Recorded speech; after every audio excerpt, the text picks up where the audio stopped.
استحال باجتماعهما مرادين بلفظ واحد كما استحال أن يكون الثوب الواحد على اللابس ملكا وعارية في زمان واحد. بس بسم اللہ الرحمن الرحیم. حقیقت اور مجاز کا حکم پہلے بیان ہوا ہے. تو حقیقت اور مجاز کے اور بھی کئی احکام ہیں. ان احکام میں سے ایک حکم یہاں اور بیان کر رہے ہیں. وہ کیا ہے کہ ایک لفظ سے ایک وقت میں ارادتاً دونوں مقصود بذات ہوں، حقیقی معنی بھی اور مجازی معنی بھی، یہ جمع نہیں ہو سکتے، اجتماع نہیں ہو سکتا. ایک لفظ سے ایک ہی وقت میں، ٹھیک ہے، ایک لفظ سے ایک ہی وقت میں ارادتاً حقیقی اور مجازی معنی کا اجتماع جبکہ دونوں مقصود بذات ہوں، یہ نہیں ہو سکتا.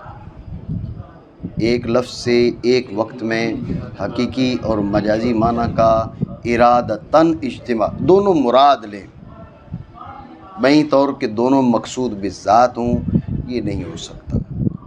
بات آپ سمجھے نہیں سمجھے؟ پھر بعض نے کہا کہ عقلاً ہو سکتا ہے، لغتاً نہیں ہو سکتا. بعض نے کہا کہ عقلاً ہی نہیں ہو سکتا. مصنف رحمۃ اللہ تعالیٰ علیہ کا موقف یہ ہے کہ یہ عقلاً نہیں ہو سکتا، عقلاً اجتماع محال ہے. بات آئی ذہن میں؟ ایک بار پھر سمجھیں. حقیقت اور مجاز کا حکم پہلے بیان ہوا ہے. تو حقیقت اور مجاز کے اور بھی بہت سے احکام ہیں جن میں سے ایک حکم یہاں بیان کر رہے ہیں. وہ یہ ہے کہ حقیقت اور مجاز ایک لفظ سے ایک وقت میں حقیقی اور مجازی معنی کا ارادتاً اجتماع دونوں مراد ہوں، بہی طور کہ دونوں مقصود بذات ہوں، یہ اجتماع نہیں ہو سکتا. بات آپ سمجھیں؟ یہ بات ذہن میں رکھیں کہ لفظ ایک وقت میں دونوں کا احتمال رکھتا ہے یا احتمال نہیں رکھتا. دونوں کا احتمال رکھتا ہے، اس پہ اتفاق ہے، اس میں کوئی اختلاف نہیں ہے. حقیقی معنی کا بھی احتمال رکھتا ہے، مجازی معنی کا احتمال بھی رکھتا ہے. پھر لفظ کیا ہے، وہ بظاہر ظاہری طور پر دونوں پر دلالت بھی کرتا ہے، حقیقی معنی پر بھی، مجازی معنی پر بھی. سمجھ رہے ہو بات کو؟ پھر ایسے معنی کا ارادہ آپ کر لیں، مجازی معنی کا، کہ حقیقت اس کے افراد سے ہو، یہ بھی ہو سکتا ہے. بات پہ توجہ دیں، توجہ نہیں ہے جی. تو ایک لفظ سے دونوں کا احتمال یہ ہو سکتا ہے، ہوتا ہے، اس میں کوئی اختلاف نہیں ہے. لفظ کی ایک ہی وقت میں دونوں پر دلالت، اس میں بھی کوئی اختلاف نہیں ہے. ایسے مجازی معنی کا ارادہ کیا جائے کہ حقیقت اس کا فرد بن جائے، ایسے مجازی معنی کا ارادہ کیا جائے کہ حقیقت اس کا فرد بن جائے، یہ بھی ہو سکتا ہے. ان میں سے کوئی ممتنع نہیں ہے. تو ممتنع کیا ہے؟ ممتنع یہ ہے کہ ایک لفظ سے ایک وقت میں حقیقی معنی بھی مراد ہوں، مجازی معنی بھی مراد ہوں، بہی طور کہ دونوں مقصود بذات ہوں، دونوں قصداً ملحوظ ہوں، ہر ایک بذات ملحوظ ہو. بات آپ سمجھے نہیں؟ مجازی معنی کا آپ نے ارادہ کیا اور حقیقی معنی اس کے ضمن میں آ گئے. اب مجازی معنی مراد ہیں، مجازی معنی مقصود بذات ہیں، حقیقی معنی اس کے افراد سے، یہ ہو سکتا ہے. اسے عموم مجاز بولتے ہیں، اسے عموم مجاز بولتے ہیں. اس میں کوئی بودھ نہیں. آگے چل کے اس کی مثالیں بھی آ رہی ہیں جی، توجہ نہیں لگ رہی مجھے. تو لیکن ایک ہی وقت میں ہر ایک معنی مراد ہوں، اس انداز میں دونوں مقصود بذات ہوں، یہ نہیں ہو سکتا. میری بات سمجھے نہیں سمجھے؟ ٹھیک ہو گیا؟ ٹھیک ہے، مانا کریں. اور حقیقت اور مجاز کے حکم سے ہے. حکم کیا ہے؟ دونوں کے اجتماع کا محال ہونا جب کہ دونوں مراد ہوں ایک لفظ سے. انہوں نے کہا مرادین بلفظ واحد، اگر الفاظ متعدد ہوں تو پھر بھی ایک لفظ سے حقیقی معنی کا ارادہ کیا جائے، دوسرے سے مجازی معنی کا ارادہ کیا جائے، کوئی بودھ نہیں ہے. سمجھ رہے ہو بات کو؟ جی اس کو روکیں. چلاؤ چل گیا. معنی کریں. حقیقت اور مجاز کے حکم سے ہے. میں نے آپ کو بتایا کہ اس کے اور بھی کئی احکام ہیں. من حکم الحقیقت والمجاز کہنے کی کیا وجہ ہے؟ اور بھی احکام ہیں. من حکم الحقیقت والمجاز کہنے کی کیا وجہ ہے؟ اور بھی احکام ہیں. اس لیے کہا کہ یہ ان احکام میں سے بعض ہے. ٹھیک ہو گیا؟ حقیقت اور مجاز کے حکم سے ہے ان دونوں کے اجتماع کا استحالہ جب کہ دونوں مراد ہوں ایک لفظ سے. اگر لفظ ایک نہ ہو لفظ ایک نہ ہو متعدد الفاظ ہوں اور ایک لفظ سے حقیقی معنی مراد ہوں دوسرے سے مجازی معنی مراد ہوں، اس میں کوئی خرابی نہیں. بات سمجھے ہو؟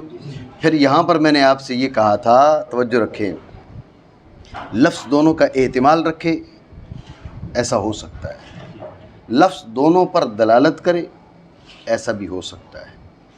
ایسے مجازی معنی مراد ہوں کہ حقیقت اس کا فرد بنے، جسے میں نے عموم مجاز کہا. ایسے مجازی معنی مراد ہوں حقیقت اس کا فرد بن جائے. یہ بھی ہو سکتا ہے. بھائی کیوں ہو سکتا ہے؟ اس لیے کہ دونوں مراد تو نہیں ہے نا. تو جو ہے صرف مجازی معنی کا آپ نے ارادہ کیا، آپ نے صرف مجازی معنی کا ارادہ کیا، لیکن مجازی معنی میں اس قدر عموم ہے، اتنا شمول ہے کہ حقیقی معنی بھی اس کا ایک فرد بن گیا ہے، جسے عموم مجاز کہتے ہیں. یہ بھی ہو سکتا ہے. ذہن میں رکھیں. اب مرادین نہیں ہے. یہ مرادین جو بولا یہ ان ساری صورتوں کو نکالنے کے لیے. ایک لفظ میں دونوں کا احتمال ہو سکتا ہے، لفظ کی دونوں پہ دلالت ہو سکتی ہے. ایک معنی مراد ہو، مراد ایک معنی ہو اور دوسرا اس کے ضمن میں داخل ہو. مجازی معنی مراد ہوں اور حقیقی اس کے ضمن میں داخل ہوں. یہ بھی ہو سکتا ہے. نہیں ہو سکتا تو کیا؟ دونوں مراد ہوں بہی طور کہ دونوں مقصود بالذات ہوں. دونوں مراد ہوں بہی طور کہ دونوں مراد ہوں بہی طور کہ دونوں مقصود یہ نہیں ہو سکتا. مرادین کے ساتھ اس بات کی نشاندہی اور اس بات کی تصریح کی کہ دونوں مراد ہوں، یہ نہیں ہو سکتا. بات آپ سمجھے نہیں سمجھے؟ یہ بات ذہن میں اصل میں آگے چل کے کی ایک مثالیں آ رہی ہیں نا کہ وَإِنَّمَا عَمَّهُمْ الْأَمَانُ فِي مَا إِذَا اسْتَأْمَنُوا عَلَىٰ أَبْنَائِهِمْ وَمَوَالِهِمْ. یہ ہے آگے وَإِنَّمَا تَرَكَ فِي اللِّسْ. یہ کئی ایک اعتراضات ہیں، ان کے جوابات ہیں. یہ والی بات آپ نہیں سمجھو گے تو آگے اس پر ہونے والے اعتراضات اور ان کے جوابات کیسے سمجھو گے؟ ساجد ہے توجہ کرنا یار. جی کیا وظیفہ پڑھا ہے آج؟ تو انہوں نے نہیں پڑھا، اس نے پڑھا ہے. توجہ ہے آپ کی؟ معنی کریں. حقیقت اور مجاز کے حکم سے ہے دونوں کے اجتماع کا استحالہ دراں ہا لے کے دونوں مراد ہوں ایک لفظ سے. دونوں مراد ہوں ایک لفظ سے، یہ نہیں ہو سکتا. میری بات آپ سمجھے نہیں سمجھے؟ ٹھیک ہو گیا. اب آپ دیکھیں اس کی نظیر پیش کر رہے ہیں کہ ایک کپڑا ہے، وہ ایک ہی شخص پر ملک بھی ہو اور عاریت بھی ہو. ایک کپڑا ایک شخص پر ایک وقت میں ایک ہی حالت میں ملک بھی ہو اور عاریت بھی ہو. یہ کپڑا اس کا مملوک بھی ہے، یہ کپڑا اس نے کسی سے مانگ کے لیا ہوا ہے. جو قمیص تو نے پہنی ہوئی ہے یہ تیری اپنی بھی ہے اور یہ تو نے ادھار مانگ کے بھی کسی سے پہنی ہوئی ہے. کیا ایسا ہو سکتا ہے؟ جی ساجد تیری باری اب آنے والی ہے، تو ایسا نہیں ہو سکتا. ایک کپڑا ایک وقت میں ایک شخص پر بطور ملک ہو بطور عاریت ہو، یہ نہیں ہو سکتا. سمجھو بات کو؟ جیسے ایک کپڑا ایک وقت میں ایک شخص پر ملک بھی ہو اور عاریت بھی ہو، نہیں ہو سکتا. اسی طرح ایک لفظ سے ایک وقت میں حقیقی معنی بھی مراد ہوں مجازی معنی بھی مراد ہوں، یہ نہیں ہو سکتا۔ بات سمجھے نہیں؟ معنی کریں۔ جیسا کہ محال ہے کہ ہو ایک کپڑا پہننے والے پر ملک اور عاریت ایک ہی وقت میں، توجہ ہے نہیں ہے؟ بات سمجھے نہیں؟ اس میں جو لفظ ہے اس کو کپڑے کے درجے پہ رکھا، یا یوں کہیے کہ کپڑے کو لفظ کے درجے پہ رکھا، سمجھے بات کو؟ اور وہ جو شخص ہے وہ معنی کے درجے میں آ گیا، ٹھیک ہے؟ اور لفظ کا حقیقت ہونا یہ ہو گیا ملک، لفظ کا مجاز ہونا یہ ہو گیا عاریت، سمجھ رہے بات کو؟ تو جیسے کپڑا اس شخص کے لیے ایک وقت میں ملک اور عاریت نہیں ہو سکتا، لفظ معنی کے لیے ایک ہی وقت میں حقیقت بھی، حقیقی معنی بھی مراد ہوں مجازی معنی بھی مراد ہوں، یہ نہیں ہو سکتا۔ بات آپ سمجھے نہیں سمجھے؟ اور ٹھیک ہو گیا؟ ساجد یہ تنبیہ کر رہا ہوں، بھی تم سے بیان کرواؤں گا، ٹھیک ہے نا؟ ایسے دھیان سے سمجھو۔ ذہن میں رکھیں، اس پہ ایک سوال ہے۔ سوال کیا ہے؟ کپڑے کو رکھا لفظ کے درجے میں، نہیں، ہاں ٹھیک ہے، کپڑا ہے لفظ کے درجے میں، ٹھیک ہو گیا؟ معنی ہو گیا شخص کے درجے میں، تو جو ہے اعتراض ہے کہ یہ مثال ٹھیک نہیں ہے، یہ مثال ٹھیک نہیں ہے۔ کیوں ٹھیک نہیں ہے؟ آپ دیکھیں کہ آپ نے کپڑے کو رکھا لفظ کے درجے میں، ٹھیک ہے، کپڑا ہے ایک لفظ ایک، آپ نے معنی کو رکھا شخص کے درجے میں، ادھر شخص کتنے؟ ایک، ادھر معنی ایک نہیں، معنی تو دو ہیں، ایک حقیقی ایک مجازی، توجہ ہے نہیں؟ تو پھر یہ تو مثال درست نہ ہوئی۔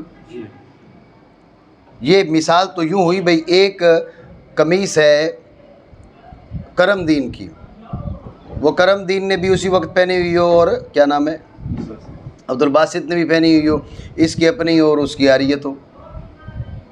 ایک کپڑا ایک وقت میں دو شخصوں کے لیے، ایک کا مملوک اور دوسرے کا عاری، مثال یوں بننی چاہیے تھی۔ یہ جس انداز میں مثال پیش کی یہ نہیں بنتی، اعتراض بنا نہیں؟ تو اس کا جواب پھر یہ دیا جاتا ہے کہ یہ مسئلہ کی نظیر ہے، مثال نہیں ہے، منات نہیں ہے، منات حکم نہیں ہے، نظیروں میں، اچھا مثالوں میں بھی، یہ بھی ذہن میں رکھ لو، نظیر تو نظیر ہے، جو مثال ہوتی ہے اس کے اندر بھی مناقشہ، اس کا کوئی فائدہ نہیں ہوتا۔ بات سمجھے نہیں؟ آپ نے مثال کو غلط ثابت کر دیا، مثال غلط ثابت ہونے سے قاعدہ کیسے غلط ثابت ہوگا؟ نہیں سمجھ رہے ہو بات کو؟ آپ نے کہا کل فاعل مرفوع، ہر فاعل مرفوع ہوتا ہے، یہ آپ کا ضابطہ ہے۔ آپ نے مثال میں کہا، جیسے دیکھیں جی، زید قائم، زید قام، مثلا آپ نے یہ کہا زید قام، دیکھو زید مرفوع ہے، اس نے کہا تمہارا یہ مثال دینا یہ غلط ہے، کیونکہ زید قام میں زید فاعل نہیں ہے، زید جو ہے نا وہ تو مبتدا ہے، یہ تو مرفوع بے سبب ابتدا ہے، نہ کہ بے سبب فاعلیت، سمجھے بات کو؟ تو لہٰذا تمہارا ضابطہ غلط ہو گیا، توجہ ہے؟ اب یہ جو مثال میں مناقشہ ہے یہ مفید نہیں ہے اس کو، وہ یوں اعتراض کر سکتا ہے آپ تمہاری مثال ٹھیک نہیں ہے، ضابطہ مان رہے ہیں لیکن مثال تمہاری ٹھیک نہیں ہے۔ بات آپ سمجھ رہے ہو؟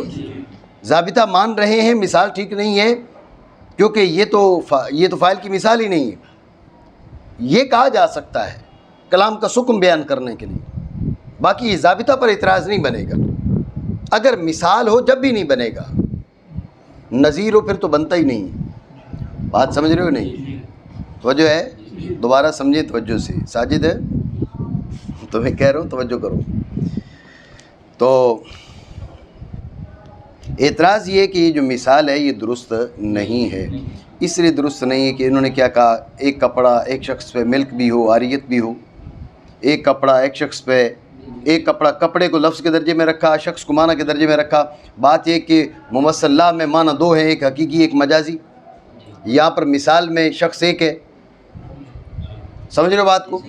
جب شخص ایک ہے تو یہ مثال درست تو نہ ہوئی، بات ہے ہی ذہن میں۔ یہ اعتراض ہے تو اس کا جواب یہ کہ یہ مسئلہ کی نظیر ہے، اس کا منات نہیں ہے، یہ مسئلہ کی نظیر ہے، اس کا منات و مدار نہیں ہے۔ اس کی بنیاد نہیں ہے، اس کی علت نہیں ہے بھائی، چونکہ یہاں نہیں ہو سکتا تو یہ باعث بنا وہاں پر عدم جواز کا، یہ نہیں ہے، یہ صرف سمجھانے کے لیے تمہیں ایک نظیر پیش کر دی ہے، بات سمجھے؟ صرف سمجھانے کے لیے ایک نظیر پیش کر دی ہے، باقی یہ مثال بھی نہیں ہے۔ ابھی آپ کو بتایا کہ اگر مثال ہو تو مثال میں مناقشہ بھی جو قاعدہ اور ضابطہ ہوتا ہے اس میں مضر نہیں ہوتا، مثالوں میں مناقشہ۔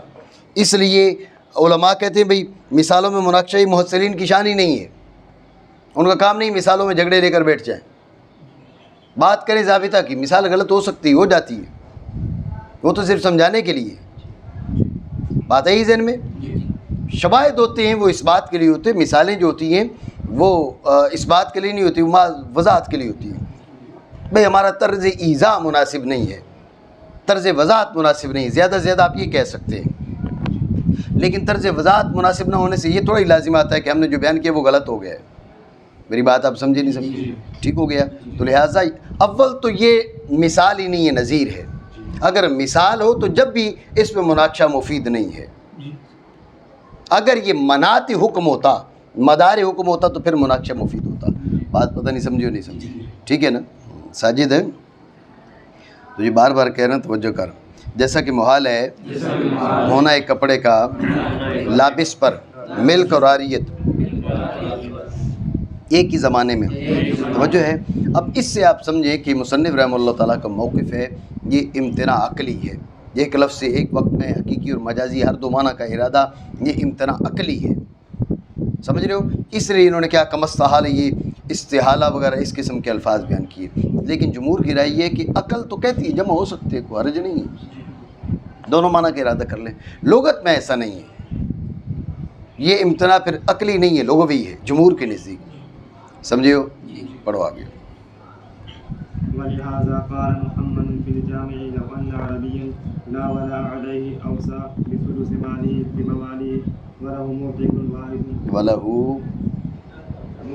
موتق نہ کر ایسے جی، وله موثق واحد فاستحق النصف كان الباقي مردودا من الورثة ولا يكون الموالي مولاه ولا يكون لموالی مولاہ، ولا يكون لموالي مولاه لأن الحقيقة أريدت بهذا اللفظ فبطل المجال۔ توجہ ہے آپ کی، ایک اس ضابطہ کی تائید پیش کر رہے ہیں۔ میں نے آپ کو بتایا تھا ابتدا میں کہ اصول فقہ حنفیوں کے طریق پر اور اصول فقہ شافعیوں کے طریق پر۔ حنفیوں کا طریق یہ ہے کہ مسائل جو مبینہ ہیں من قبل الائمہ الثلاثہ و من قبل الفقہاء، ٹھیک ہے نا، ان کو سامنے رکھ کر کچھ ضابطوں کا استنباط کرتے ہیں، وہ ضابطے وہ اصول فقہ ہیں۔ یہ حنفی طرز ہے اصول فقہ کا۔ بات ہوئی تھی نہیں ہوئی تھی؟ جی باسط ہے، تو آئی دیر سے تھا، تجھے کیا پتہ بات ہوئی تھی نہیں ہوئی تھی؟ توجہ ہے؟ تو غور کریں کہ جب یہ حنفی طرز ہے اصول فقہ کا کہ مسائل مبینہ، مسائل مستنبطہ من قبل الائمہ الثلاثہ، ان کو سامنے رکھ کر اب ان سے ضابطے جو اخذ کرتے ہیں، یہ طریقہ ہے حنفیوں کا اصول فقہ میں، برخلاف کس کے؟ شافعیوں کا ان کا الگ طریقے۔ ابتدا میں نے مختلف طرق پہ گفتگو کی تھی، 5 طرق پہ شاید گفتگو کی تھی۔ توجہ رکھیے گا کہ اب یہ جو مسئلہ ادھر ضابطہ بیان کیا ہے، اس کی تائید میں پھر امام محمد رحمہ اللہ تعالیٰ کا ایک بیان کردہ مسئلہ ذکر کر رہے ہیں۔ اب اس اعتراض کا جواب آ گیا کیا کہ بھئی امام محمد رحمہ اللہ تعالیٰ کا بیان کردہ مسئلہ آپ کیوں ذکر کر رہے ہیں؟ کوئی قرآن کی آیت ذکر کریں، کوئی حدیث ذکر کریں، اس کو سامنے رکھ کر اس سے تائید لیں۔ آپ تو امام محمد رحمہ اللہ تعالیٰ کا بیان کردہ ضابطہ رکھ کے اس سے تائید لے رہے ہیں، اعتراض ہو سکتا ہے نا؟ تو اس کا جواب میں بھی آپ کو بتا چکا، یہ حنفی طرز بحث ہے اصول فقہ کے لحاظ سے۔ جب حنفی کیا کرتے ہیں، وہ اپنے سامنے مسائل مستنبطہ من قبل الائمہ الثلاثہ ان کو رکھ کر جب گفتگو کرتے ہیں، تو لہٰذا آپ ہمارے طرز پر بنیادی طور پر گفتگو کریں تو وہ اور بات ہے، اس مقام پہ آپ گفتگو نہیں کر سکتے، اس مقام پر اعتراض نہیں کر سکتے. ہمارا طریقہ یہی ہے، ہمارا انداز گفتگو یہی ہے. بات سمجھے نہیں؟ جیسے اصول حدیث ہیں، اصول حدیث حنفیوں کا اپنا ایک اسلوب ہے اصول حدیث میں، ٹھیک ہے نا. ہوتا کیا ہے؟ ہوتا یہ ہے کہ ہمارے لوگ ایک تو اصول حدیث سے ویسے ہی ہم لوگ جو ہے نا وہ ہوتے ہیں، اس میں کمزور ہوتے ہیں. اس کے بعد ہمیں حنفیوں اور اصطلاح محدثین اس کے بیچ فروق کا میں علم نہیں ہوتا، فروق ملحوظ نہیں ہوتے. ٹھیک ہے، کس قدر علوم جو ہے نا ہم نے چھوڑ دیے ہیں، ہمارے سامنے جو کس قدر علوم متروک ہو چکے ہیں. ہمارے نزدیک جو ہے وہ ہمارے یہاں اس پہ گفتگو ہی نہیں کی جاتی. میں یہ نہیں کہہ رہا پوری دنیا میں نہیں کی جاتی ہے، لیکن دشواری یہ ہے کہ ہمارے مدارس میں اس اسلوب پہ کام کیا نہیں جا رہا. میری اطلاع کے مطابق ایسے مدارس ہو سکتے ہیں جہاں پر یہ کام ہوتا ہو، لیکن میری اطلاع کے مطابق حنفیوں اور محدثین کے بیچ اصطلاحات حدیث میں اور جو اسلوب گفتگو ہے اس میں باقاعدہ جو کام ہے وہ نہیں کیا جا رہا، نہیں کیا جاتا. ضمنی بات آ جاتی ہے جب جیسے بھی آئے گی سنت کی بات آئے گی تو وہاں پر ہم مثلا مشہور کا اطلاق جو ہے وہ محدثین کے ہاں الگ ہے، اصولیوں کے ہاں الگ ہے. خبر روایت کا اطلاق ان کے ہاں کون سا ہے، ان کے ہاں کون سا ہے. متواتر میں ان کی شرائط کیا ہیں، ان کی شرائط کیا ہیں وغیرہ، یہ فرق ہے. مرسل کی حجیت کا مسئلہ ہے، یہ مسئلہ اہم مسائل میں سے مرسل کی حجیت کا حنفیوں اور محدثین کے بیچ مسائل مختلف فیہا میں سے مرسل کی حجیت کا مسئلہ. سمجھو بات کو. تو یہ ضمنی مسائل آتے ہیں، لیکن بالقصد باقاعدہ ایک فن مرتب کر لیے جائے اور طلباء کو اس پہ سمجھایا جائے اور اس پہ درس دیا جائے اور طلباء کو باقاعدہ فروق ملحوظ ہوں، یہ کام فی الحال میری اطلاع کے مطابق ہمارے پاکستان کے مدارس میں نہیں کیا جا رہا. جی ٹھیک ہے. تو بہرحال بات کیا ہو رہی تھی؟ بات یہ ہو رہی تھی کہ یہ ہمارا طرز ہے حنفیوں کا اصول فقہ میں. طرز کیا ہے؟ طرز یہ ہے کہ ہم اپنے ائمہ کے بیان کردہ مسائل کو سامنے رکھ کر وہاں سے اصول کو مستنبط کرتے ہیں، وہاں سے اصول کا استنباط کرتے ہیں. یہ ہمارا طرز ہے اصول فقہ میں. آپ کا جو طرز ہے وہ آپ کا الگ طرز ہے، ہمارا الگ طرز ہے. آپ طرز پہ گفتگو کریں بنیادی طور پہ کہ آپ کا طرز غلط ہے، وہ بنیادی طور پہ جو ہے نا وہ اگر گفتگو ہو تو وہ ایک الگ مسئلہ ہے، اس پہ بحث ہو سکتی ہے. یہاں پر اعتراض نہیں کر سکتے کیونکہ ہم اپنے طریقے پر چل رہے ہیں نا، اپنا طریقہ تو نہیں چھوڑا نا. جب اپنا طریقہ نہیں چھوڑا تو یہاں پر آپ اعتراض نہیں کر سکتے. بنیادی طور پر اگر آپ اس پر اعتراض کرتے کہ یہ طرز غلط ہے تو اس پہ ہم گفتگو کر سکتے تھے. یہ بات ذہن میں رکھیں، ٹھیک ہے. دوبارہ سمجھ لیں توجہ سے. یہ خارجی طور پر اعتراض میں نے کیا کہ بھئی یہ تائید کے لیے امام محمد رحمہ اللہ تعالیٰ کے بیان کردہ مسئلہ ذکر کر رہے ہیں، تو اس پر اعتراض کیا جا سکتا ہے کہ امام محمد رحمہ اللہ تعالیٰ کے بیان کردہ مسئلہ آپ کیوں ذکر کر رہے ہیں؟ امام محمد رحمہ اللہ تعالیٰ کی گفتگو کے بجائے تائید میں قرآن کی آیت پیش کریں، حدیث پیش کریں وغیرہ. سمجھ رہے ہو بات کو؟ تو اس کا جواب یہ دیا کہ یہ حنفی طرز گفتگو ہے، حنفی طرز بحث ہے کہ مسائل جن مسائل کا استنباط کیا، جو مسائل بیان کیے ہمارے ائمہ ثلاثہ نے، ان کو سامنے رکھ کر ضابطوں کا استخراج، ضابطوں کا استنباط، یہ حنفی طرز ہی ایسا ہے. آپ کو اس طرز پر اعتراض ہے تو پھر اس پہ الگ بات کر لیتے ہیں. یہ اس کا مال نہیں ہے نا، یہ تو ہم اپنے طرز پہ گفتگو کرتے آ رہے ہیں. ٹھیک ہے، وہ بنیادی بحث ہے، اس پہ اگر کسی کو اعتراض ہے اس پہ ہم گفتگو کر سکتے ہیں. اس پہ کسی کو اعتراض نہیں ہے. ابھی یہ جو وہابی ہیں، غیر مقلد ہیں، یہ اٹھ کے کوئی اس قسم کی الٹی سیدھی باتیں کرنا شروع کر دیں تو ان سے کوئی بعید نہیں ہے. ٹھیک ہے نا. انتہائی فری مسائل کو انہوں نے لے کر کیا کیا ہوا ہے؟ انتہائی فری مسائل کو لے کر انہوں نے جھگڑے شروع کیے ہوئے ہیں حنفیوں کے ساتھ. اور ہمارے لوگ بھی کیا کرتے ہیں، میں سب کی بات نہیں کر رہا، اب بھی ایک بڑی اکثریت کے وہ الجھ جاتے ہیں ان ضمنی مسائل میں، ان فری مسائل میں. حالانکہ وہابی غیر مقلد، ان کے نظریات سخت باطل نظریات ہیں، سخت باطل نظریات ہیں. مسئلہ لے کے بیٹھ جائیں گے رفع یدین کا، ہمارے لوگ بھی الجھ جائیں گے، دیکھیں جی فلاں نے رفع یدین کیا تو فلاں نے رفع یدین کیا. ارے خدا کے بندے، رفع یدین کا جو مسئلہ ہے یہ تو انتہائی فری مسائل میں سے ہے. وہ جو لے کر آ کے بیٹھا ہوا، وہ جو بدعقیدگی لے کر بیٹھا ہوا، اس پہ کرے نا گفتگو۔ ہمارے لوگ بھی الجھ جاتے ہیں اور توجہ نہیں دیتے اس بات کی طرف، بالخصوص ہمارے جو عوام ہیں۔ یہ کوئی بات نہیں ہے، آپ جو ہے ان سے رفع یدین کے مسئلے پر نہ الجھیں، ٹھیک ہے نا۔ رفع یدین کے بارے میں ہمارے ائمہ یعنی حدیثیں دونوں طرف کی موجود ہیں، اور دونوں طرف کی حدیثیں صحیح بھی ہیں، صحت سے ثابت ہے۔ ابن الحمام رحمۃ اللہ تعالیٰ علیہ نے یہ فرمایا، یعنی ابن الحمام کی گفتگو کا حاصل یہ ہے کہ پھر یہ اختلاف ہو گیا ترجیح کا، تو دونوں میں سے رجحان کس کو ہے؟ ہمارے نزدیک رجحان ہے رفع یدین کو، ان کے یہاں رجحان ہے رفع یدین کو، ٹھیک ہے، رکوع میں جاتے ہوئے، رکوع سے اٹھتے ہوئے۔ اگر کوئی رفع یدین نہیں کرتا، ان کے یہاں نماز کامل ہے، شافیوں کے نزدیک، باقیوں کے نزدیک، حنبلیوں کے نزدیک رفع یدین نہ کرے نماز کامل ہے۔ ہم کہتے ہیں رفع یدین کرے تو جب بھی نماز کامل ہے، کرنا نہیں ہے لیکن کرے تو نماز ٹوٹتی نہیں ہے۔ سمجھ رہے ہو بات کو؟ تو یہ کوئی اصولی مسائل سے تھوڑا ہی ہے، یہ اصولی مسائل سے نہیں۔ تو اس میں پھر الجھنے کا فائدہ کیا ہے؟ وہ آپ کو اس میں اس لیے الجھاتے ہیں، اس لیے کہ اگر آپ ان کے بنیادی مسائل پہ آ جائیں نا تو وہ آپ کے سامنے 5 منٹ نہیں ٹک سکتے، اس لیے وہ یہیں الجھا دیتے ہیں اور لوگ بھی جو ہے نا وہ الجھ کے رہ جاتے ہیں۔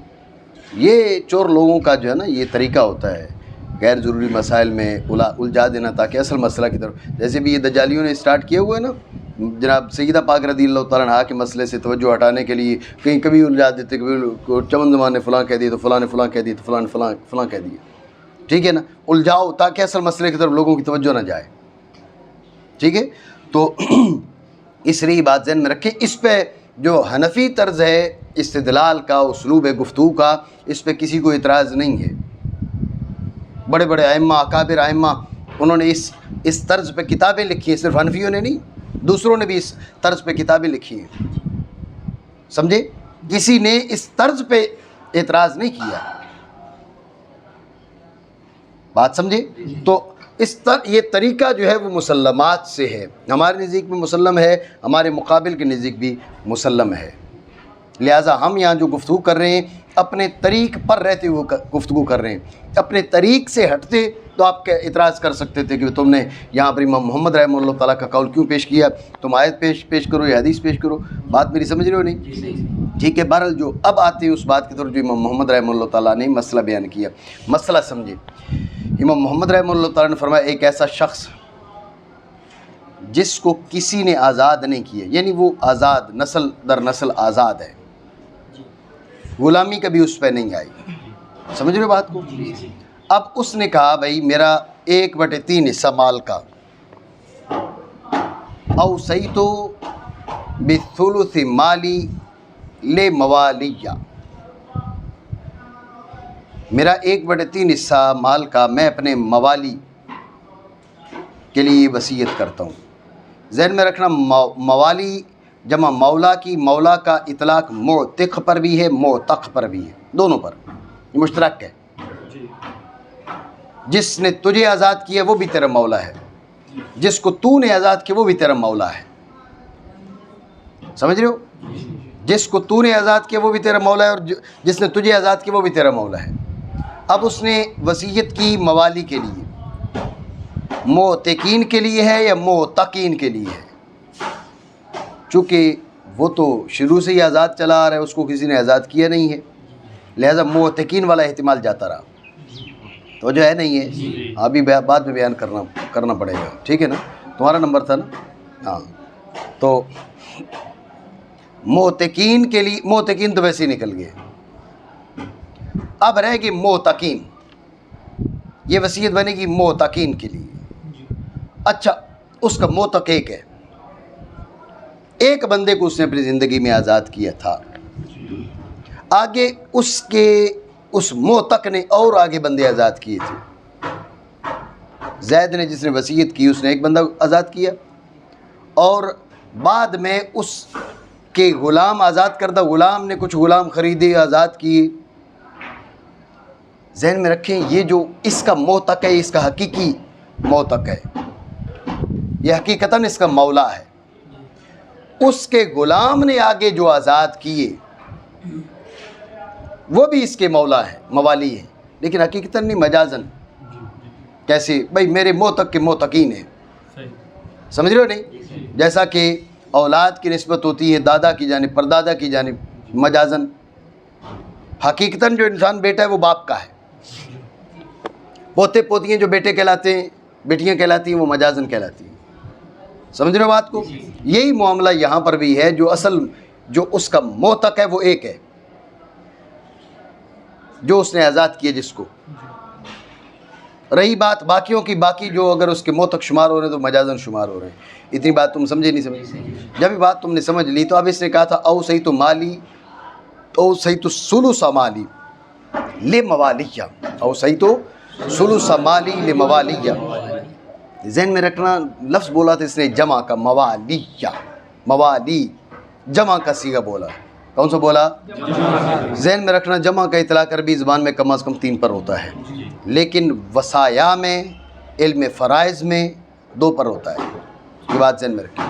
وصایا میں، علم فرائض میں، مواریث میں یہ 3 پر نہیں ہوتا، 2 پر ہوتا ہے. وجہ ہے تو اب اس سے موالی بولا تو کم از کم 2 مراد ہے. ٹھیک ہو گیا؟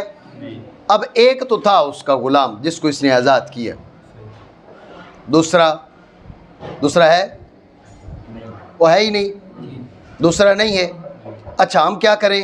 اب وہ جو باقی ہے وہ اس کے، اب دیکھیں نا جی، اس نے موالی بولا، جمع کا صیغہ بولا، اب کم از کم 2 پر تو بولا جائے گا. اب ایک ہو گیا اس کا اپنا غلام، اپنا موتق، اور باقی اس کے موتق الموتق ان کو دے دے. ایسا کر لیں؟ کہہ رہے ہیں ایسا نہیں کریں گے. کیوں نہیں کریں گے بھائی؟ کہہ رہے ہیں اس لیے نہیں کریں گے کہ اب اگر موتق بھی موالی سے مراد ہو اور موتق الموتق بھی موالی سے مراد ہو، یہ جمع بین الحقیقت والمجاز ہو گیا نہیں ہو گیا؟ ہم نے یہی تو ضابطہ بیان کیا ہے کہ لا یمکن اجتماعہما مرادین بلفظ واحد. لفظ اس نے ایک بولا تھا. جب لفظ ایک بولا ہے تو اب حقیقی اور مجازی دونوں معنی کا ارادہ جائز نہیں ہے. اس موتق کو دو گے تو موتق الموتق کو نہیں دو گے. مجازی معنی کا ارادہ اگر موتق الموتق کا تو حقیقی کا ارادہ نہیں ہو سکتا. بات سمجھے؟ توجہ ہے؟ تو لہٰذا اس کو دیں گے، کس کو؟ موتق کو دیں گے. اب چونکہ کم از کم 2 ہونے چاہیے تھے، اب یہ 1/3 جس کی اس نے وصیت کی ہے، 1/3 کا نصف اس کو دے دیا ہم نے، اس کے موتق کو. باقی جو نصف رہ گیا، 1/3 کا جو نصف رہ گیا وہ ہم اس کے موالی کے اس کے مولا کے موالی کو نہیں دیں گے، بلکہ واپس دے دیں گے وہ رسا کو. بھئی یہ تم لے لو، اس لیے کہ اور جگہ ہی نہیں اس کے استعمال کرنے کی. بات سمجھے نہیں؟ تو اصل بات کیا ہے؟ امام محمد رحمہ اللہ تعالیٰ نے جو یہ مسئلہ بیان فرمایا اس کی بنیاد کیا ہے؟ بنیاد یہی ہے، وہ مال لوٹ کے جو ورثاء ہے ان کے پاس کیوں آ رہا ہے؟ وہ مال لوٹ کے ورثاء کے پاس اس لیے آ رہا ہے کہ ایک لفظ سے ایک وقت میں حقیقی اور مجازی ہر دو معنی کا ارادہ، دونوں کا مقصود بھی ذات ہونا، یہ نہیں ہو سکتا. اس لیے حقیقی معنی مراد ہو گے تو مجازی معنی مراد نہیں ہو سکتے. اتنی بات سمجھے؟ خلاصہ پھر سمجھیں اس بات کا. میں نے پہلے آپ کو بتایا کہ اب اس کی تائید پیش کر رہے ہیں امام محمد رحمہ اللہ تعالیٰ کی گفتگو سے، تو اس پر اعتراض بھی تائید تو قرآن و حدیث سے پیش کریں، تو اس کا جواب دے دیا کہ یہ حنفی طرز اسلوب ہے، طرز گفتگو ہے. ٹھیک ہے؟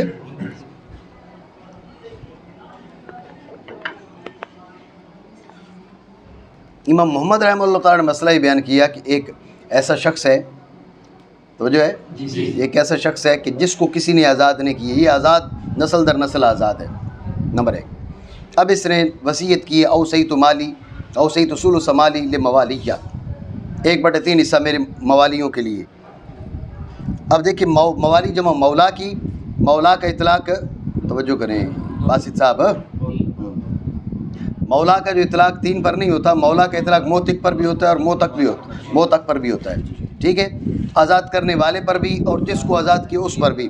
اب اس کے موتقین تو ہیں نہیں، رہ گئے موتقین.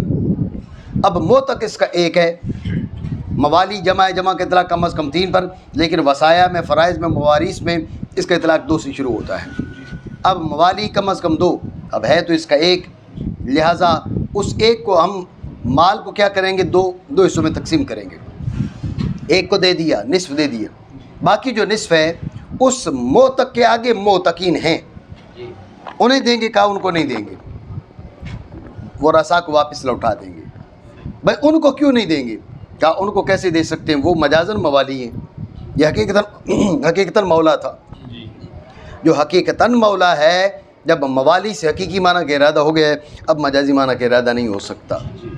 سمجھے بات کو؟ تو امام محمد رحمہ اللہ تعالیٰ کا یہ بیان کردہ جو مسئلہ ہے، اس کی بنیاد یہ ضابطہ ہے، یہ ضابطہ عمل میں لایا گیا اس میں۔ بات سمجھ گئے ہو نہیں؟ ٹھیک ہے نا؟ مانا کروں۔ اور اسی لیے کہا امام محمد رحمہ اللہ تعالیٰ نے جامع کبیر کے اندر، امام محمد رحمہ اللہ تعالیٰ کی کئی کتابیں ہیں، ٹھیک ہے نا؟ جامع کبیر ہے، جامع صغیر ہے، سیر صغیر ہے، سیر کبیر ہے، وعلیکم السلام ورحمۃ اللہ، مبسوط ہے، زیادات ہے، ٹھیک ہے نا؟ اور بھی ہیں، یہ 6 جو ہے نا، ان کو ظاہر الروایت شمار کیا جاتا ہے، ٹھیک ہے؟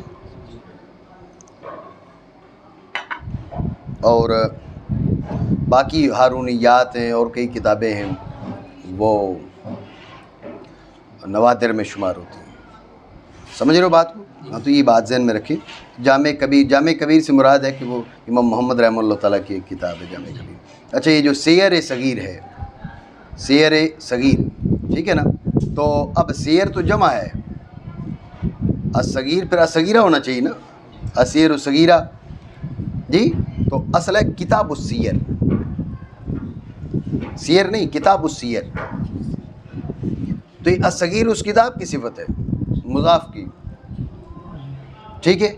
پھر کثرت استعمال سے کیا کیا گیا، کتاب کو حذف کر دیا گیا، سیر صغیر کہہ دیا گیا، ٹھیک ہے نا؟ جیسا کہ علامہ علی قاری علیہ رحمہ کی الموضوعات الکبیر، الموضوعات الکبیر، ٹھیک ہے؟ ابھی بعض مکتبوں والوں نے اس کا نام بدل کے اب شائع کرنا شروع کر دیا، الموضوعات الکبریٰ،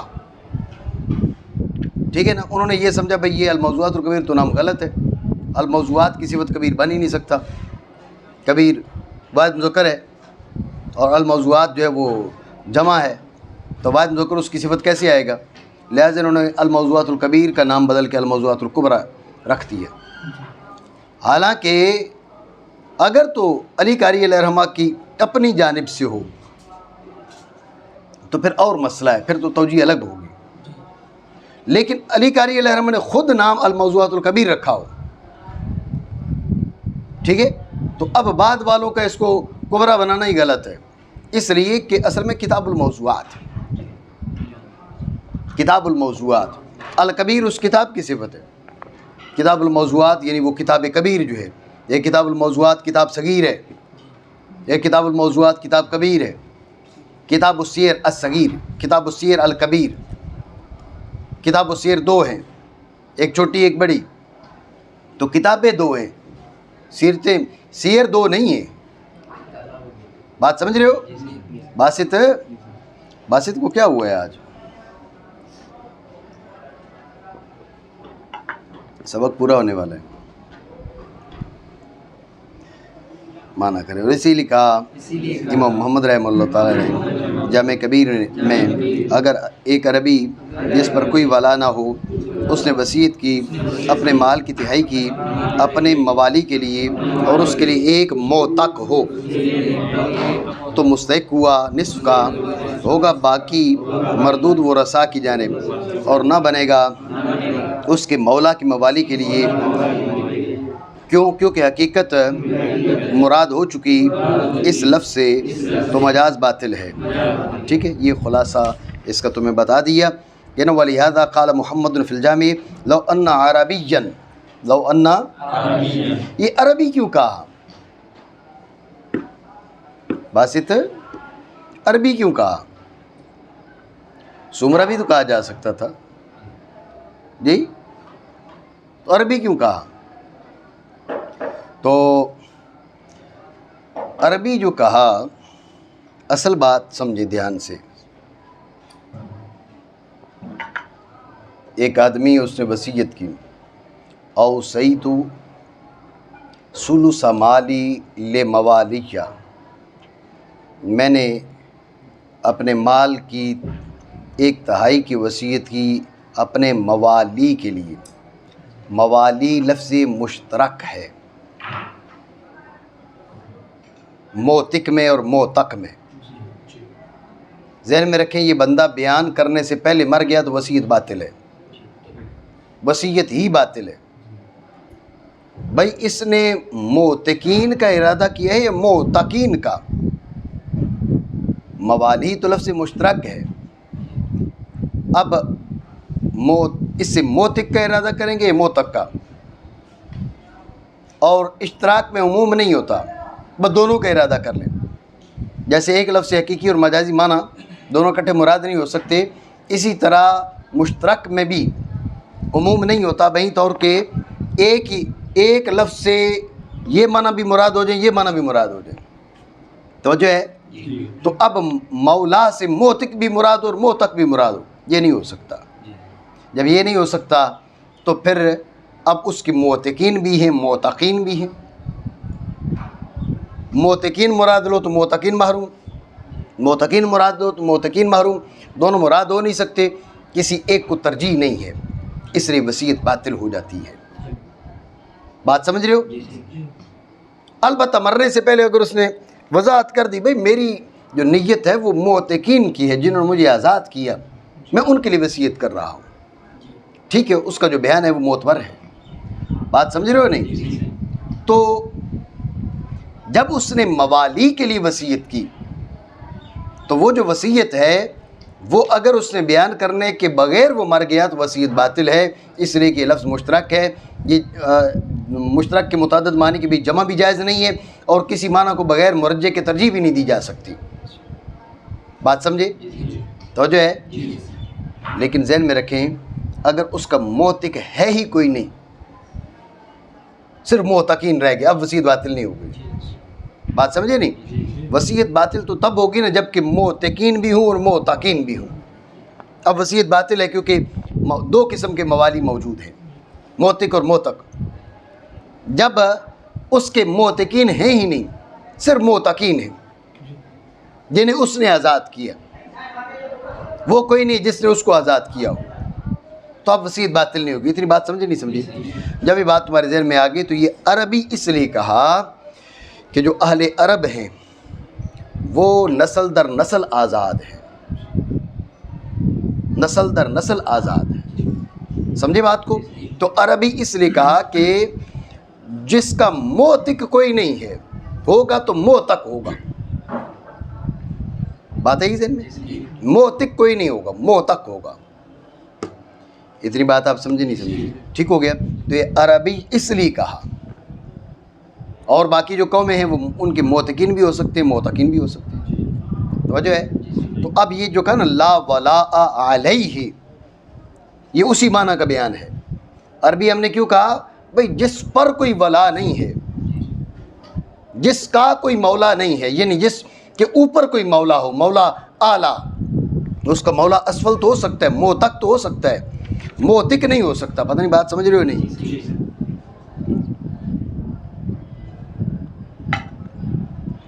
بات آئی ذہن میں؟ ٹھیک ہے. تو عربی اس لیے کہا کہ اس بات پہ تنبیہ کرنے کے لیے کہ یہ وہ بندہ نہیں ہے جس کا موتق بھی ہو اور موتق بھی ہو اور وصیت ہی باطل ہو جائے. نہیں نہیں نہیں, ہماری مراد ہے عربی, کیونکہ عربی جو ہے وہ آزاد ہے, عربی آزاد ہے, اس کا کوئی موتق نہیں ہو سکتا. موتق اس کا ہو سکتا ہے, موتق نہیں ہو سکتا. اسی لیے انہوں نے کیا کہا لا ولاء علیہ. عربی سے مراد وہ ہے کہ بھئی عربی ہے جس پر کوئی ولا نہیں, جس کے اوپر کوئی مولا نہیں ہے. اتنی بات آپ سمجھے نہیں سمجھے؟ ٹھیک ہے, مزید سمجھیں. یہ سوال ضرور آئے گا بھئی عربی کیوں, عربی جو ہے نا وہ اس کا کوئی موتق نہیں ہو سکتا. تو اصل میں اہل عرب جو ہے, اہل عرب کا استرقاق جائز نہیں ہے. خدا نخواستہ اہل عرب کفر کر لیں کچھ اور اہل اسلام کی دار اسلام والوں کا کہ ان سے جنگ ہو اور اس کے بعد ان کے پاس مختلف رائے ہوتی ہیں, تو بھائی ان کو قید کر لیے تو وہ غلام ہے. ٹھیک ہے, اور اگر قتل کر دیے تو ایک الگ مسئلہ ہے، وہ اسلام قبول کر لیں، ٹھیک ہے، یہ بھی رائے ہے ان کے پاس۔ ذہن میں رکھیں اگر وہ کفر کرنے والے اہل عرب ہیں تو ان کے پاس صرف دو رائے ہیں، تیسری راہ نہیں ہے ان کے حق میں۔ ایک اسلام لائیں، دوسرا تلوار کھائیں، استرقاق نہیں، سمجھ رہے ہو؟ استرقاق جائز نہیں ہے۔ عربی کو تم غلام بنا کے لے ہو، یہ نہیں جائز، سمجھو؟ اس کی وجہ کیا ہے؟ اس کی وجہ یہ ہے کہ اہل عرب اگر ان سے کفر صادر ہو تو اس میں شدت زیادہ ہے، بات سمجھے؟ اہل عرب سے اگر کفر صادر ہوتا ہے اس میں شدت زیادہ ہے، اس لیے انہیں یہ چھوٹ نہیں ہے ٹھیک ہے غلامی کی زندگی گزار لو، نہیں، مسلمان ہو یا مرو۔ جیسے ایک شخص سے معاذ اللہ مرتد ہو جاتا ہے تو مرتد کے پاس دو ہی رائے ہیں، یا مسلمان ہو جائے یا قتل ہو جائے، تیسری راہ نہیں ہے۔ تو کیوں مرتد کے بارے میں شدت کیوں ہے؟ مرتد کے بارے میں شدت اس لیے ہے کہ اس کا جرم بڑا ہے، سمجھ رہے ہو بات کو؟ اسی طرح اگر کوئی عربی کفر کرتا ہے، اہل عرب کفر کرتے ہیں تو ان کا جرم بڑا ہے، اس جرم کے بڑے ہونے کی وجہ سے ان کے پاس استرقاق والی شک نہیں ہے، ان کو کوئی غلام بنا کے غلام رکھے یہ شک نہیں ہے، ان کے پاس دو ہی رستے ہیں، اسلام یا سیف، یا اسلام یا سیف، بات سمجھے؟ اس لیے عربی غلام نہیں ہوتا۔ میری بات آپ سمجھے نہیں صحیح؟ ٹھیک ہو گیا؟ دوبارہ سمجھ لیں توجہ سے۔ بات یہ کی تھی بھئی لو ان عربین کیوں کہا، تو آپ کو یہ بات بتائی بھئی عربی اس لیے کہا کہ بھئی تاکہ موالی مشترک نہ ہو جائے، موالی مشترک نہ ہو جائے، اور عربی جو ہے وہ چونکہ غلام نہیں ہوتا، اس کا کوئی موتق نہیں ہوتا، اس کا مولا اعلیٰ نہیں ہوتا، مولا اسفل تو ہو سکتا ہے، مولا اعلیٰ نہیں ہوتا، توجہ ہے؟ اس لیے عربی کہا، اسی کی وضاحت کرنے کے لیے آگے کہا لا ولا علیہ، عربی یعنی جس پر ولا نہ ہو، اس کا کوئی مولا اعلیٰ نہ ہو، مولا اسفل ہو سکتا ہے، مولا اعلیٰ نہ ہو، تاکہ اشتراک کی وجہ سے وصیت باطل نہ ہو۔ پھر یہ سوال کیا بھئی عربی غلام کیوں نہیں ہو سکتا، تو اس کی آپ کو وجہ بتائی، اس کی وجہ یہ ہے کہ اہل عرب کی جانب سے معاذ اللہ جو کفر ہے وہ زیادہ سنگین جرم ہے، وہ معمولی جرم نہیں ہے، ٹھیک ہے؟ لہٰذا اہل عرب سے اگر خدا نخواستہ اس قسم کا معاملہ صادر ہوتا ہے تو ان کے لیے راہ کیا ہے؟ ان کے لیے راہ سیف یا اسلام، استرقاق نہیں، استرقاق نہیں، استرقاق ایک طرح کی چھوٹ ہے، بھائی زندہ تو رہیں لیکن نہیں، سیف یا اسلام، تیسری راہ نہیں ان کے لیے۔ تو جب وہ یا ان کے لیے تیسری راہ ہی نہیں ہے، اب ان کا کوئی موتق بھی، جب غلام ہی نہیں ہے تو موتق بھی نہیں ہے، بات سمجھے نہیں؟ یہ وجہ ہے کہ اب اور اہل عرب کے لیے حکم میں شدت کیوں ہے؟ قرآن ان کی زبان میں نازل ہوا، اب وہ ہی نہیں سمجھیں گے، رسول اللہ صلی اللہ تعالی علیہ وسلم ان کی قوم سے ہیں، وہ ہی نہیں مانیں گے، وہ ہی نہیں سمجھیں گے، تو پھر جاپان والے سمجھیں گے، پھر ہندوستان والے سمجھیں گے، بھائی جن کی زبان میں قرآن نازل ہوا ان کے لیے تو حکم سخت ہے، یہ وجہ ہے ان کے لیے سختی کی، بات آپ سمجھے نہیں سمجھے؟ ٹھیک ہو گیا؟ اس لیے انہوں نے کیا کہا عربی، بات آئی ذہن میں، مانا کریں۔ اور اسی لیے کہا امام محمد رحمہ اللہ تعالیٰ نے جامع کبیر کے اندر اگر ایک عربی جس پر کوئی ولا نہیں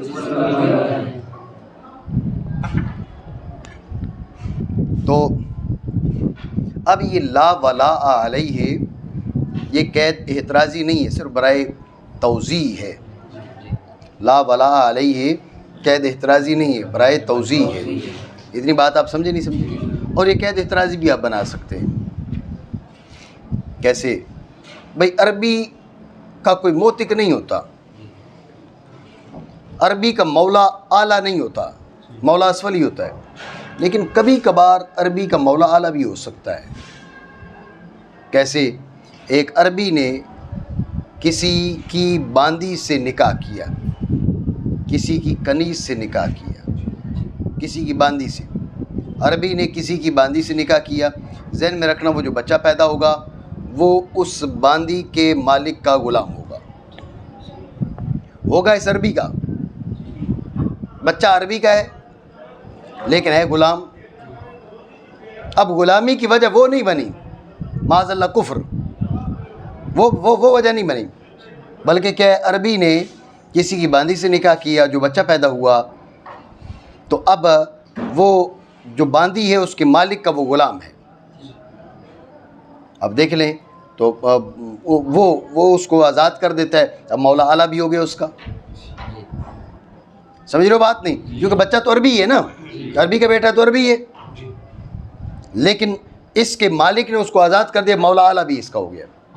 تو چونکہ عربی اس لیے کہا کہ تاکہ مولا اعلیٰ نہ ہو، لیکن بعض اوقات عربی کا مولا اعلیٰ بھی ہو سکتا ہے، بعض اوقات ہو سکتا ہے. اس لیے یہ لا ولا علیہ سے تصریح کر دی، بھئی عربی بھی وہی ہو کہ جس کا مولا اعلیٰ نہ ہو، بس مولا اسفل ہو تو ہو. بات سمجھے ہو نہیں؟ تو جو ہے تو یہ لا ولا علیہ قید احترازی بنا لی ہم نے. اور یہ بھی بعض علماء نے، ہمارے ائمہ نے لکھا کہ اگر ہوتے ہیں اہل عرب، وہ اہل کتاب ہو جاتے ہیں، وہ اہل عرب میں سے کوئی یہودی ہے یا عیسائی ہے، تو ان کا استرقاق جائز ہے. یہ ہمارے بعض ائمہ نے لکھا. اس بنیاد پر جو ہے وہ عربی بھی غلام ہو سکتا ہے، اس بنیاد پر بھی لا ولا علیہ یہ قید احترازی بن سکتی ہے. میری بات سمجھ رہے ہو نہیں؟ ٹھیک ہے. مطلب میں نے آپ کو بتایا کہ لا ولا علیہ قید احترازی نہیں اتفاقی ہے، لیکن احتراز بھی بن سکتی ہے، احترازی بھی بن سکتی ہے. تو جو ہے نہیں مانا کریں. اگر عربی جس پر کوئی ولا نہیں، اس نے وصیت کی اپنے مال کی تہائی کی. یہ تہائی کی بات کیوں کی ہے؟ ذہن میں رکھنا، تہائی سے اوپر کی وصیت جائز نہیں ہوتی. سمجھ رہے ہو بات کو؟ تہائی سے اوپر کی وصیت جو ہے وہ جائز نہیں ہوتی. حضرت سعد رضی اللہ تعالیٰ عنہ آپ بیمار تھے، تو رسول اللہ صلی اللہ تعالیٰ علیہ وسلم تشریف لائے عیادت کے لیے. تو آپ علیہ السلام سے عرض کی حضرت سعد بن ابی وقاص رضی اللہ تعالیٰ عنہ نے، حضور میری ایک بیٹی ہے جو میری وارث بنے گی، تو میں کیا اپنا مال، اپنے مال کی وصیت کر دوں؟ تو چند ایک بار پوچھا تو آپ علیہ السلام انکار کرتے رہے، سارے مال کی، آدھے مال کی. تو جب تہائی پہ آئے تو آپ علیہ السلام فرمایا الثلث والثلث کثیر، الثلث والثلث کثیر، یعنی تہائی کی وصیت کر دیں، اور تہائی بھی بہت ہے. اس لیے تہائی سے اوپر جو ہے وہ ورثاء کا حق ہے. تہائی سے اوپر کی وصیت بغیر ورثاء کی اجازت کے جائز نہیں ہے. تہائی سے اوپر کی وصیت بغیر ورثاء کی اجازت کی جائز نہیں ہے. اس لیے انہوں نے کہا اوصی بثلث مالہ. ایک ایک لفظ میں معنی ہے، ایک ایک لفظ میں کوئی نہ کوئی خاص بات ہے. ٹھیک ہے نا جی؟ وصیت کی، اپنے مال کی تہائی کی اپنے موالی کے لیے. اب آپ دیکھیں جو جمع بھی اسی لیے بولا کہ یہ مثال بھی جبھی بنے گی، اگر جمع نہ بول لے مولا ہو، بات ختم ہے، وہ ساری کی ساری اسی کو مل جائے گا. جب کہ اس کے لیے ایک موتق ہو، ایک ہی موتق ہو. اگر دو ہوں تو پھر بھی مثال نہیں بنے گی، سارے کا سارا مال مل جائے گا ان دونوں کو.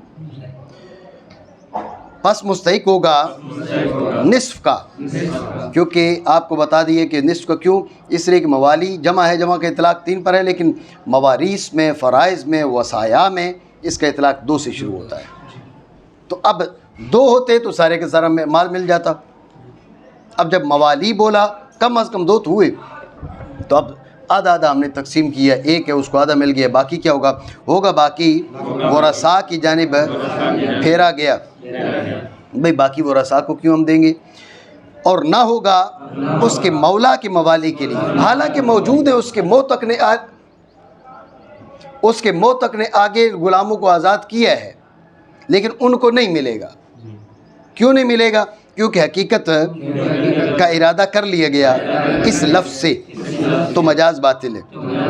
آپ کہہ سکتے ہیں بھئی اس کے، آپ حقیقت کو رہنے دے، سیدھے سیدھا مجاز کا ارادہ کر لیں، موتق کے موتقین کو دے دو، وہ تو زیادہ ہے نا. لیکن اس پر یہ اعتراض ہوگا کہ بھئی یہ تو نادرست بات ہے نا، یہ تو مرجوع کو ترجیح دینے والی بات ہے. اس نے وصیت کی موالی کے لیے، آپ نے سارا مال تقسیم کرنے کے لیے جو اقرب تھا اس کو چھوڑ کے ابد کو دے دیا. اقرب تو اس کا اپنا موتق تھا نا, آپ نے اس کو چھوڑ کر موتق کے موتقین کو دے دیا. یہ مرجو کی ترجیح ہے, اس لیے یہ کام نہیں کیا جائے گا. یعنی یہ اعتراض کیا جا سکتا تھا بھائی آپ مجازی معنی کا ارادہ کر لیں تاکہ سارا مال تقسیم ہو جائے, لیکن مجازی معنی کا ارادہ کریں گے تو مرجو کی ترجیح لازم آئے گی. اقرب کو چھوڑ کے مولا اقرب کو چھوڑ کے مولا ابد کو آپ دے دیں, یہ درست نہیں ہے. سمجھو بات کو.